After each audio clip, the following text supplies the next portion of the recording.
Assalamu alaikum жалпы мекендештер. Сиздер менен кайрадан эле Москва бар. Аккеме студиясында окуялар, жаңылыктар жана кабарлар менен саламатсыздарбы. Москвадагы маанилүү жаңылыктар менен тааныштырабыз. Бирден лайк басып, колдоп кетиңиздер. Россияда 1-октябрдан баштап кандай мыйзам өзгөрүүлөр болот? Бул маалыматты ар бир мигрант мекендешибиз билсин. Таратып коюңуздар.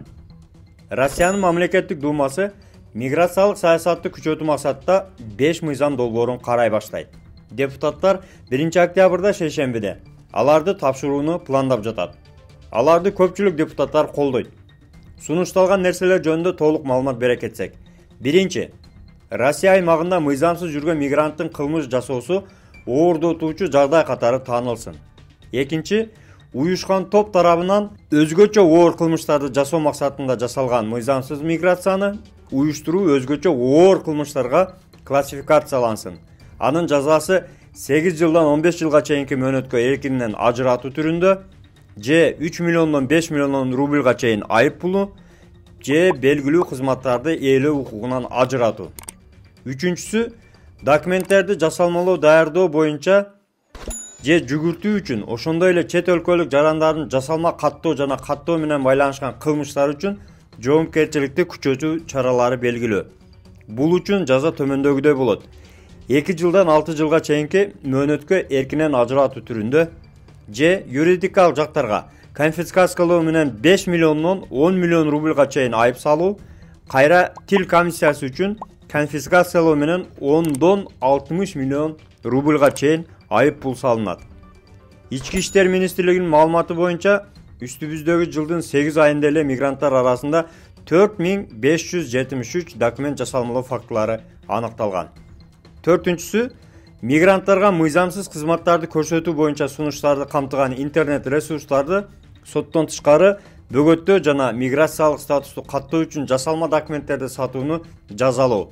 Эксперттер мигранттарга кызмат көрсөтүүнүн көмүскө рыногунун сыйымдуулугун жылына жүздөгөн миллиард рубльга баалашууда.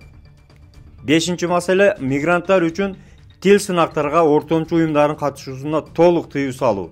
Учурда интернетте орус тили билүү деңгээлин текшерүүгө, Россиянын тарыхын жана биздин өлкөнүн мыйзамдарын негиздерин билүү боюнча сертификацияларды сатып алууга жардам көрсөтүү боюнча ондогон сунуштар тапса болот. Жогоруда айтылган баардык демилгелер миграциялык саясат жаатында тартипти калыбына келтирүүгө жардам бериши керек деп депутаттар белгиледи. Бул чечимдер боюнча сиздердин пикириңиздер кандай?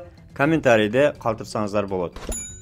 Клиника Асмед жана үй бүлөлүк клиника. Клиникада терапевт, гинеколог, уролог, кардиолог, хирург, гастроэнтеролог, лор, дерматовенеролог, невропатолог, стоматолог жана педиатр кабыл алат. Ошондой эле лаборатордук анализдердин бардык түрүн тапшыра аласыз. Дарыгерлер бейтаптарды текшерүүдө, жаңы акыркы үлгүдөгү эксперттик УЗИ колдонушат. Бардык адистер жогорку билимге ээ жана өз кызматтарында 10 жылдан ашуун эмгектенип келишет. Ошого карабай, баалары сиздин капчыгыңызга төп келет. Толук дарегибиз Москва шаары, метродон 1 мүнөттүк жол, метро Фанвизинская, улица Милошенкова 3К1. Байланыш номеру +7 915 227 0005. Метро Тушинская, проезд Стратонавтов көчөсү 9. Байланыш номеру +7 925 088 02 02. Бул Москванын Бутово жагындагы эчкилердин бандасы. Кошуналарды тажаткандыктан эчкилердин ээси улактарын бекер эле берип саламын деп жарыяланган.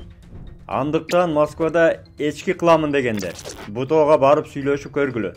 Төлкө улактарын беремин дейт. Жакшы кабар туугандар. Жумуш издеген мекендештерге таркатып коюңуз. Сиздерди тигүү цехине жумушка чакырабыз. Айлык маяна 100 000 рубльдан жогору. Айлык ар жумада берилет. Жумуш официальный, трудовой договор берилет, жатакана бар, регистрация бекер. Дареги Ивановская область, улица Фабричный проезд, дом 5. Байланыш номери 8926 551 40 40. 1-2 октябрь күндөрү Москва жана Москва областы боюнча коопсуздук системаларын текшерүү болот. Андыктан көчөлөрдө сирена жаңырса, качып метрого жүгүрүп жүрбөңүз. Кытайдын машиналарын арзан деп сүйгөндөр үчүн Чанган жаңы автомашинасынын мотору заводтон дат баскан абалда келип жатыптыр. Алардан алдын сөзсүз байкаштырып көрүңүздөр туугандар. Такси группаларга, шопур группаларга сөзсүз маалыматты таркатып коюңуз. Бүгүнкү кабарлар сиздерге пайда алып келди деген ойдобуз. Бирден лайк басып, группалар менен таркатып, биздин каналга колдоп, катталып кетиңиздер. Канча да бөтөн жерде өзүңүздөргө сак документтерге так болуңуздар. Таза регистрация боюнча 8936 111 79 11 номерине кайрылсаңыздар, жигиттер жардам берет. Жаңыдан келген биздин мекендештерге 8929 975 89 79 номерине WhatsApp'тан кайрылыңыз. Тапканыңыздарга береке, үй бүлөңүздөргө тынчылык, ар бирибиз ата мекенибизге эсен аман жетели. Жакшылыкта көрүшкөнчө аман жүрүңүздөр. Москвада мекендештер, документ жок кыйналсаңыздар, регистрация бүтүп калса же өтүп кетсе же жоготуп алсаңыз, миграционканы жаңылатыш керек болсо, чек арага коркпой чыгып келейин десеңиз, баягы эле Москвада хит болгон Мухиддин ажы кызматта. Өзү до конца айдайт, ашыкча акча албайт, документке жардам берип турлайт, даже кыйналган мекендештерди бекер ташыйт.